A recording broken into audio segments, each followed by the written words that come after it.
반갑습니다. 삼국통일과 원효 26화 7.23 해명편이 계속됩니다. 오늘은 여러분을 맞이해서 특별히 열렬 구독자 두 분과 함께 정원에 나와서 촬영을 하게 되었습니다. 여러분, 저는 동성초등학교 1학년 2반 이상혁입니다. 안녕하세요. 저는 동성초등학교 1학년 4반 신지안입니다. 우리는 여기서 사만의 당시 665년 전후 상황을 다시 한번 살펴보도록 가도록 하겠습니다. 백제 의장왕은 660년 나당연합군에게 항복했지만 백제 부원군은 611년까지 저항했다는 사실을 우리는 잊어서는 안 됩니다. 그 기록은 삼국 유사 및 신당서 일본 서기에 기록되어 있습니다. 7.23 해명이란 665년 문무왕 5년 8월에 신라의 문무왕과 백제 왕자 부여웅이 7.23에서 당나라 유인기에 의해서 화친을 강요받았던 동맹을 말합니다. 기록에 의하면 7.23 해명을 증명하기 위해 탐나, 외야의 사신도 참가했다고 기록되어 있습니다. 우리는 여기서 당나라가 의자왕에게 항복을 했지만 백제 부여웅군에게는 고전을 면치 못했다는 사실을 짐작할 수 있습니다. 다시 역사를 잠시 되돌려 보겠습니다. 648년 진덕광 2년에 신라 김춘추가 당나라로 가서 당태종과 나당연맹을 맺었다는 사실은 앞에서 누차 제가 설명드린 바 있고 또 여러분들도 다 아는 사실입니다. 당시 김춘추와 당태종의 밀약은 이러합니다. 나당연합군이 먼저 백제를 멸망시킨 후 신라가 점령 통치하고 당이 고구려를 공격할 때 신라가 후방에서 군수물자를 지원한다는 내용이었습니다. 당시 신라는 백제에게 대하성을 빼앗기는 등 다 아시다시피 먼저 신라 김춘추는 고구려 연개서분에게 구원을 요청하였으나 갇히는 시세가 되고 맙니다.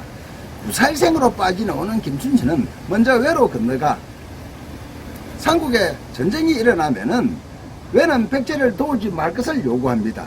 만약 외가 백제를 도울 경우 삼국을 통일하고 신라를 총공격하겠다는 엄포를 놓습니다. 외가 백제와 동맹을 맺고 자주 신라를 공격한 적이 있기 때문입니다. 실제로 2차 두 차례에 걸쳐서 백제를 도와 군사를 파병한 외는 신라의 보복이 들어워 678년 선제공병을 준비했다는 사실입니다. 이 부분은 676년 나당전쟁이 끝나고 2년 후 678년 외가 20만 대군 양병으로 신라를 총공격을 준비하게 되는 계기가 됩니다. 나중에 마지막 금정산성과 근샘 부분에서 자세히 제가 설명드리겠습니다. 또한 원효와 아주 밀접한 부분이기도 합니다. 그래서 작가가 삼국통일과 원효란 제목을 붙인 이유이기도 합니다. 전라가 김춘추는 당태종의 내심을 읽고 당으로 건너가 당태종의 구원을 요청합니다. 김춘추는 당이 여러 번 고구려를 공격하였으나 고구려의 청라작전으로 전투에서 실패한 사실과 그 실패 원인까지 정확하게 읽고 있었던 것입니다. 청라작전은 적이 공격해 오면은 적의 말먹이와 식수 등을 없애고 성에 들어가 장기전에 돌입한 것을 말합니다. 결국 당은 먼 원정길에서 군사물자 수송이 실패의 원인이었던 것입니다. 앞에서 당태종이 안시정 전투에서 패하고 돌아가는 길에 악정고퇴의 수모를 당했다고 제가 설명드린 바가 있습니다. 여기서 김춘추의 제안은 당으로서는 군기가 당겨 나당연맹을 맺었던 것입니다. 김춘추 또한 뒷일을 걱정 안 한 것은 아닙니다. 당시는 우선 발등에 떨어진 불부터 끄고 볼 후대의 몇몇 학자들은 김춘추를 민족의 내용라라고 평했는데 당시에는 민족이라는 개념이 없었습니다. 백제와 신라는 지금의 남과 북과 같은 사이였습니다. 한때로 서로 동맹을 맺고 고구려의 남하를 막은 적이 있었습니다.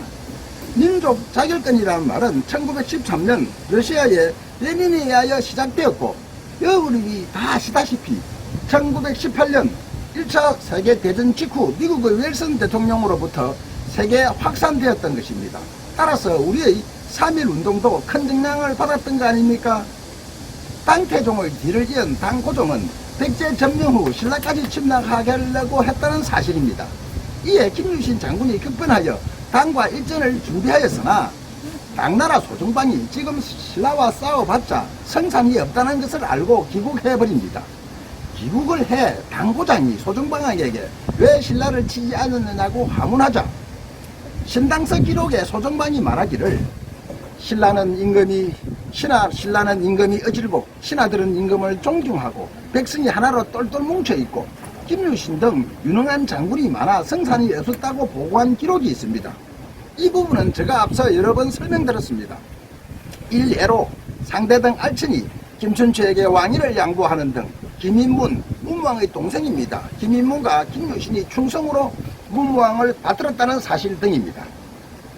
당은 나당연합으로 백제를 멸망시키자 의자왕을 비롯한 왕자 부여용을 비롯한 대신과 백성 수만 명을 포로로 잡아갑니다. 또한 웅진도독부를 설치하여 백제를 직접 통치하기 시작합니다. 문제가 된 것은 신라 문무왕을 계림도독에 임명하여 신라의 내정까지 간섭했다는 야심을 드러냈던 것입니다. 이것이 김춘추와 당태종의 나당연합에는 없다. 따라서 당은 고구려를 공격할 때 신라에서 군사물자를 쌀 등을 직접 평양까지 수송할 것을 요구합니다. 그 양이 수레로 2000수레나 되었다고 그럽니다. 신라 문무왕은 고심 끝에 참고 일단 당의 요구를 들어줍니다. 고구려와 당까지 적으로는 만들 수 없기 때문이었습니다. 당시 신라 문무왕의 심정을 기록한 상부사기 내용을 보면은 신라 백성은 풀뿌리를 먹으면서 당의 군량미를 지원했다고 회고하고 있습니다. 또한 웅진도독부에 주둔한 당시 1만의 식량과 피복을 계속 지원한 상태입니다.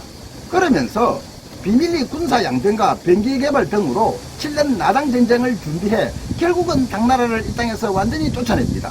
뿐만 아니라 신라는 당의 소정방을 사살해서 경상도 상주와 문경 사이 당교 일명 떼다리라고 그럽니다. 당교 밑에 매장했다는 사건의 삼국유서에 기록되어 있습니다.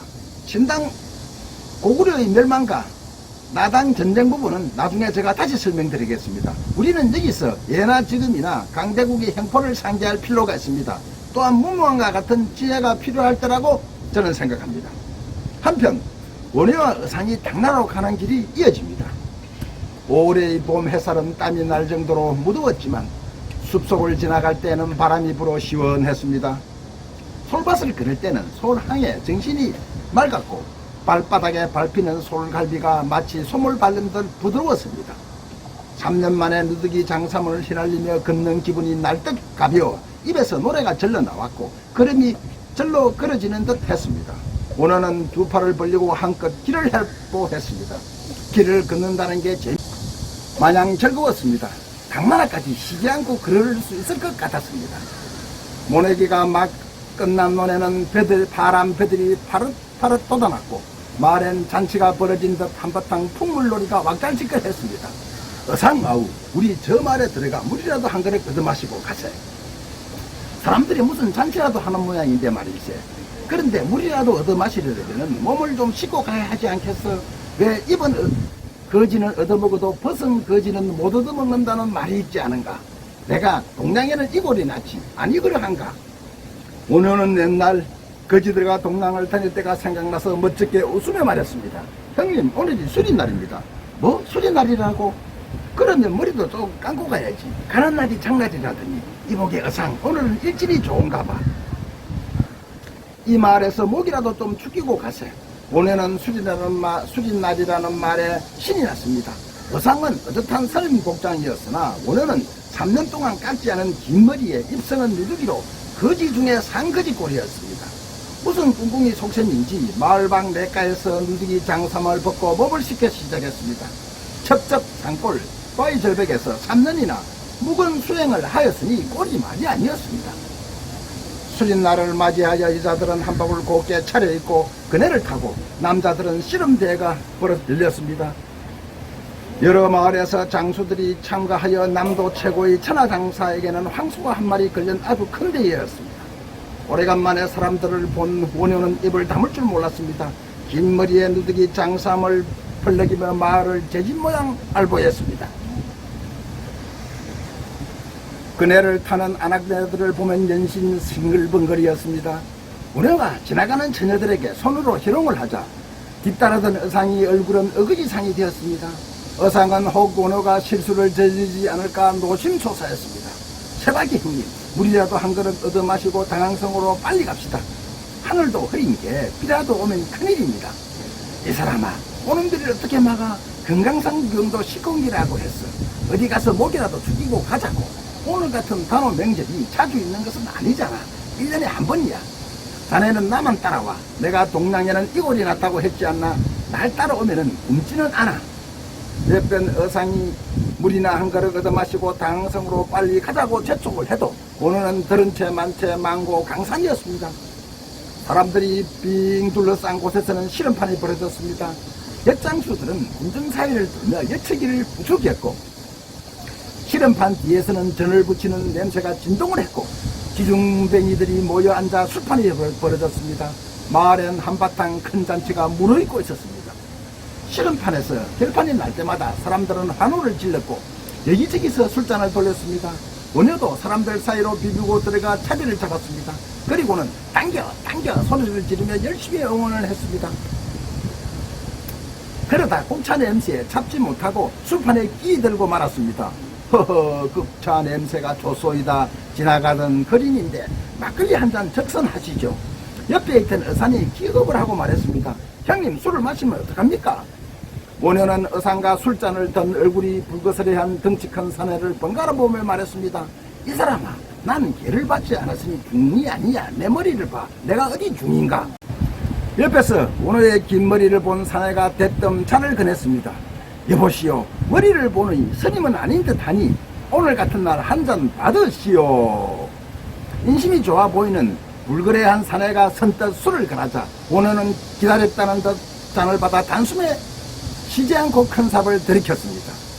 사내는 술친구라도 만난 듯 안주로 닭다리 하나를 권하자 원효는 사나양도 하지 않고 단번에 닭다리를 뜯기 시작했습니다.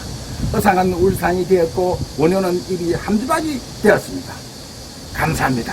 삼국통일과 원효 27화 1체 유심조 2편이 다음 편에서 시작됩니다. 혹 질문이 있으신 분들은 댓글로 질문해 주시면 자세히 답변해 드리겠습니다.